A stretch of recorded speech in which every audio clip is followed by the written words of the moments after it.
महारास की कथा आती है। पहले सुनी होगी आप लोगों ने महारास की कथा। इस महारास में कौन आया एक विशेष पता है? भगवान। ऐसा बिंदु है कथा का जिस पर अन्य धर्म के लोग टीका टिप्पणी करते हैं कि तुम्हारा कन्हैया तो रास रचाता था गोपियों के साथ में। तो आप लोग समझ लो ये रास क्या है और कन्हैया जी ने रास क्यों रचाया, ये समझ लो। वीक्षिरंतुम मनुष्यक्रे शरदोत्फुल्ल मल्लिका। जब जब शुभ समय आया तो आज कन्हैया जी ने शरद पूर्णिमा की रात्रि को वंशी बजाई। तो गोपियों को वरदान दिया था कि चीर चुराए दियो वरदान कि शरद की रेन में रास करो जो। हम हमारे साथ आने वाली शरद पूर्णिमा को रास रचाएंगे। तो आज वही शरद पूर्णिमा आ गई तो कन्हैया जी ने बहुत मधुर बंसी बजाई। यमुना जी के किनारे बैठ गई।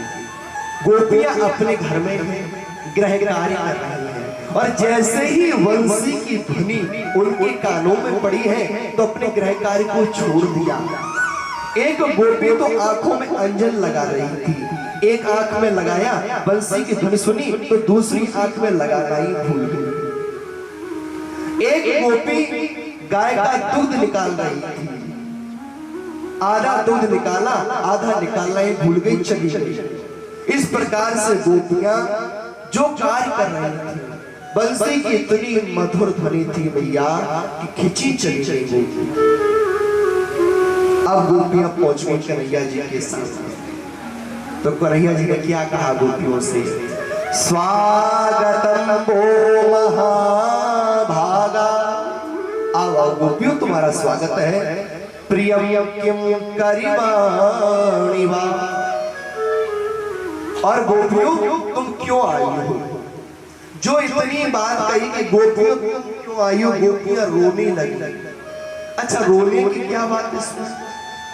इस बात को आप लोग समझ दृष्टांत से समझ पाएंगे, आप लोग वैसे नहीं समझेंगे।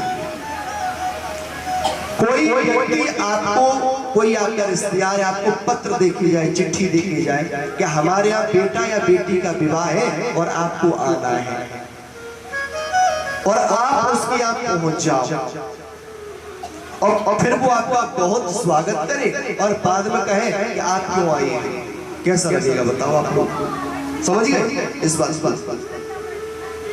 तो यही आज कन्हैया जी ने किया।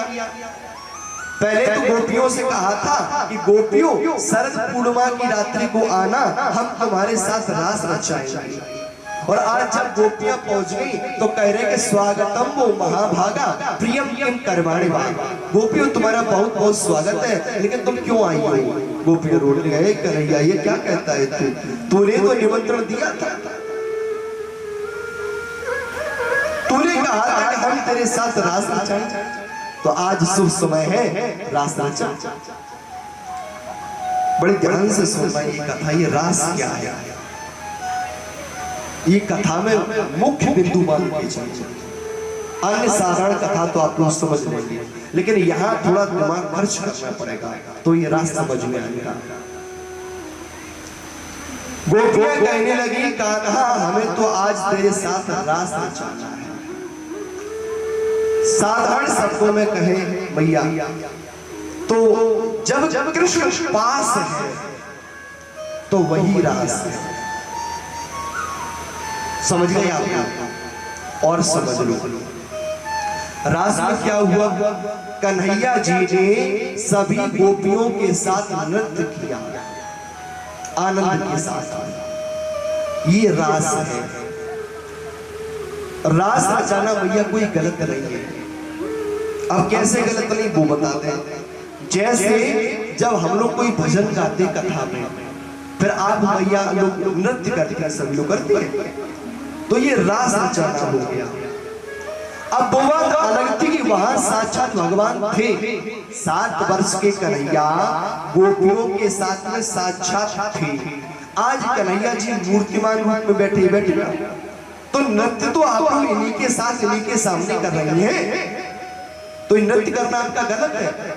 हमें तुम्हें भगवान के सामने नृत्य करना क्या गलत है? भैया बताओ, हाथ उठा, गलत है कि सही है? जगत के स्वामी के साथ नृत्य करना उनके सामने क्या गलत है? तो यही तो गोपियों ने किया। 7 वर्ष के कन्हैया के साथ नृत्य किया, रास रचाया, तो इसमें गलत क्या है? कोई बताओ, कुछ गलत है?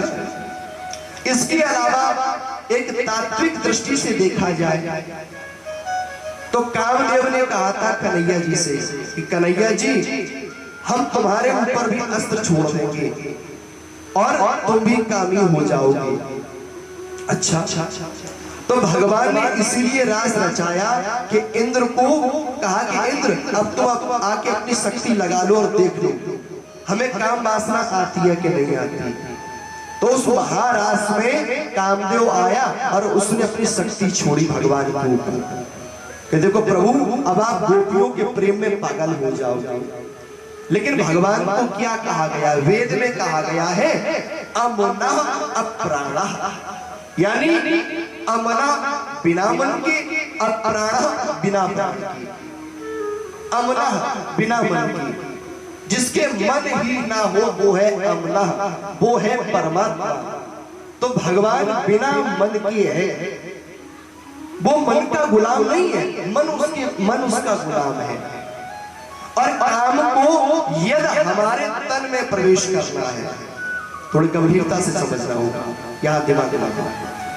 यदि काम को, गलत विचारों को हमारे शरीर में प्रवेश करना होगा तो सबसे पहले उसे हमारे मन में प्रवेश करना होगा। समझिए आप? पहले मन में आएगा काम, उसके बाद तन में जाएगा। तो प्रभु कैसे? अमना बिना मन के, अप्राणा बिना प्राण के। तो कामदेव ने अपना पूरा प्रयास किया, लेकिन प्रभु के ऊपर काम के वर्ण का कोई प्रभाव नहीं हुआ। कामदेव भी परास्त होकर चला गया। तो भगवान ने गोपियों को पहले बहुत फटकारा, अरे गोपियों, तुम अपने पति को छोड़कर, अपने बच्चों को छोड़कर, अपने घरवार को छोड़कर और रात्रि में मेरे साथ रास रचाओ, ये ठीक नहीं। अब यहाँ गोपियों ने कन्हैया जी से प्रश्न किया, ध्यान से समझना। कहा कि कान्हा, तूने कहा कि हम अपने पति को छोड़ के चले जाएं, ठीक, हमें एक बात, तो संसार का पति बड़ा हुआ कि ये व्यवहार के पति बड़े हुए? ये व्यवहार के पति तो एक न एक दिन छूट जाएंगे, समय जब पूरा हो जाएगा तो पति लोग छूट जाएंगे। लेकिन तू तो परम पति है, सभी का पति है, जगत पति है, तू कभी नहीं छूटेगा। इसीलिए हम तेरे लिए व्यवहार के पति को छोड़ आए और परम पति के पास आए। बंसी